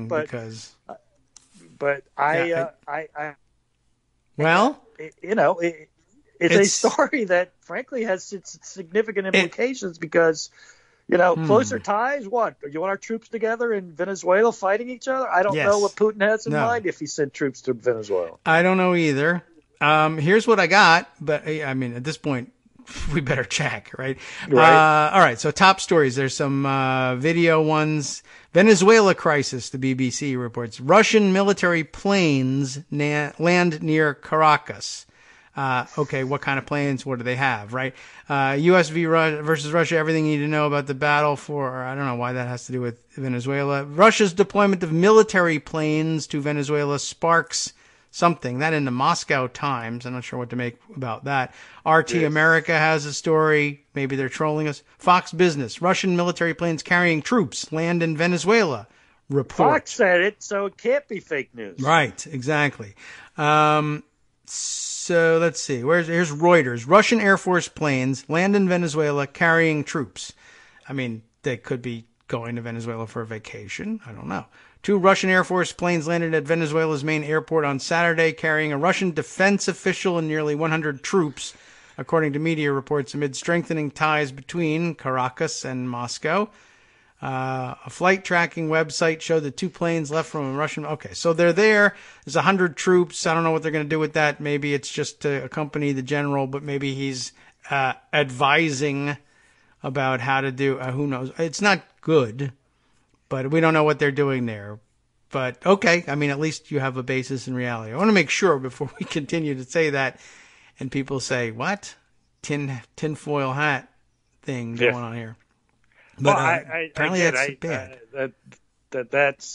I probably got ahead of myself because I did not do my homework on it. But it's not 1,000. There are troops. stories that say that. At yes. the very least, it appears military planes mention did troops. Go to yeah. So all right. So in the meantime, the Russians think that this is an opportunity to reset relations. Although I mean, I think they're pretty reset between the United States and Russia. But or maybe they just mean be more overt about it. It's not Putin who says it, so therefore he's not Putin's puppet. He's Konstantin Kosachev's puppet. He's the chairman of the International Relations Committee in the upper house of Parliament there, and he said it on Facebook, which means I don't know what, but there you have it. Facebook. But I'm just saying the Russians view the Mueller report as opportunity for more mischief, I guess. Because, I don't know, you've been exonerated once. I'm sure you can get exonerated again. There's one other Trump piece. Did. Yeah. I guess I should go to the Marcy thing. I mean, we're not saying Russia got exonerated now, are we? No. Is that what Fox is saying? I'm not. But I don't know what they're saying. Okay. They may be. I mean, for all, I don't know how you would do that, but just gaslight everybody, I guess. I mean, Russians and Russia got, indicted for real by. Well, they can't do anything about it, but Mueller did at least indict them. I don't know how that's he did. Yeah. So, all right. Marcy, here's I'm out of my time. First step here's my first suggestion for the Russians is have their people who were indicted come to the United States and stand trial. That would make a big, that's a great good faith gesture to new ties. Right. And send those guys over so we can try them. Right. And all you have to do is send me the former American ambassador to Russia to stand trial here, and we'll be even. That was the demand last time. That's right. So we'll see whether they can work that out. Sorry, Mike McFall. Yeah. There you go. Fair's fair. We want a trial here. We're very big fans of Robert Mueller's. We'll throw in Bill Browder, too. Yeah. Just as a bonus, all you have to do is tell us what your troops are doing in Venezuela so we can help. Did we send the Turkish guy back to Turkey? I forget no, if that was... we have not yet done that. And so we got that going for us, too. That's in our pocket in case I don't know who we appease with that one. Well, Turkey, Trump likes the guy in Turkey. I know we let off all the guys that beat everybody up in the park there. Right. That's true. Right. So, I guess if we need to curry favor with them, although I don't know how it stands now that we're busy covering up the bone saw incident. Oh, right. Jesus. But, it's a complicated thing. And speaking of complicated things, we've gotten to the point where we're now, we'll wait on Marcy's piece again. But just in case you want to read it on your own, yes, Trump obstructed justice, and William Barr is helping him cover it up. So I guess in case you thought Marcy was throwing her hands up and saying, well, that's the end of that. And she did keep warning people that we might not, be automatically delivered by the Mueller report. She was never a Mueller worshiper. But no, she still believes there's quite a bit to be mined there. And perhaps more than Barr himself was bargaining for. But we'll return to the subject, I'm sure, again tomorrow, and probably Thursday and Friday, too. It's a pretty big one and wide-ranging, and there's lots of good thinking that keeps developing about it, and lots of gray area to try to shed light on. So thank you, Armando, for helping me do that today. Before you go, before I go, can I need to get you something on. Oh yeah, right. On McGann, and I forget what else. Frankly, all right. I'll try to reconstruct. Yes, all right, and I might try and go back to the tape. Okay, great, and we'll that way all of you can read it for yourself and be well versed. All right, thanks again, Armando. We'll be back tomorrow with Greg and Joan. And who knows? Maybe you'll have to jump in here again, too. There's an awful lot to happen. I'll try to keep off tomorrow. Okay, fine. Take a day off, rest your voice. Thank you. You do the same. You can stay tuned instead for the West Coast Cookbook and Speakeasy coming up next with Justice Putnam. And this actually, we have plenty of time. We better get started telling you what he's got on tap for you today. Let's see. Guess what? He begins with Barr's concept of obstruction is legally incorrect, which will be good to explore because that's, like I said, we're going to fill the rest of the week with that information and Marcy's take on it perhaps, and many others as well, and hers will have evolved by the time I read this one. Rest of the menu today, a plague of poisonous toads has infested a Florida town just miles from Trump's Mar-a-Lago playpen. Keep going, frogs. A study by the University of Florida revealed that young Parkland voters had their mail-in ballots tossed at 12 times the statewide average. Radio, wow. On networksradio.com. You have been listening to the Kagro in the Morning Show. With David Waldman. That is a good pickup there. I'm glad they found that. A Trump campaign warned the networks against booking certain Democratic lawmakers who just happened to be investigating his crimes. Yes, a good call there, too, as well. Much, much more to come. Still can't get it all in here because of the way I handle things here. I'll work on that.